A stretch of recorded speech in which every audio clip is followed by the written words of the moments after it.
It will always be remembered as a dark day in Colorado history. People out getting their groceries in Boulder killed at random by a man who was ruled incompetent to stand trial many times. 10 people lost their lives that day in 2021. Today, nearly a year after the shooter was found competent for trial, the first step of jury selection began in Boulder, with 375 people summoned to report and fill out questionnaires.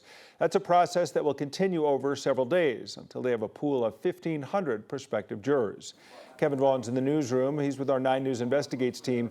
He's covering the case and has the latest. Kevin, that seems like a lot of potential jurors. Tom and Kim, it is, but this is an unusual case. The shooting left 10 people dead, as you mentioned, one of them a police officer, and there's been extensive coverage of it in the news media. As a result, the group of potential jurors is much larger than it would be for a typical felony trial.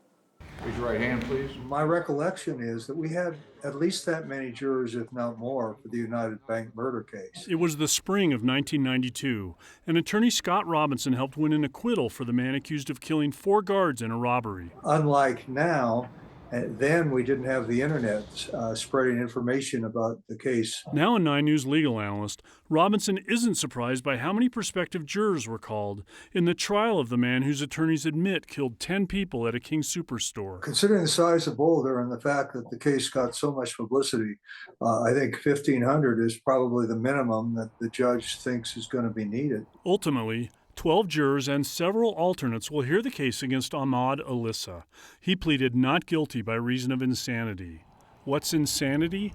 It's based on a principle going back centuries. The McNaughton rule, and that's the failure to be able to understand the difference between right and wrong and to have your actions conform to that understanding of what's right and what is not. It'll be up to both sides to pick a jury to hear and render a verdict in a trial unlike any since the Aurora Theater case. It's going to be a lot easier picking jurors in some ways for the King Supers shooting case than it was for the Aurora Theater shooting case.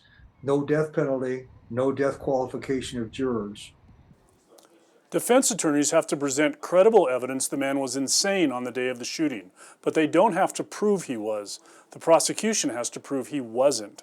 Prospective jurors will continue filling out questionnaires the next few days, then they'll face in-person questioning from attorneys beginning on Tuesday, with opening statements possibly later next week. In the newsroom, Kevin Vaughn, 9 News. Kevin, that's part of the reason why we say this trial is expected to go weeks, if not months. Yeah, it's scheduled right now for more than 3 weeks of testimony. That would not be a surprise for it to go that long, or maybe even a bit longer. All right, thank you, Kevin.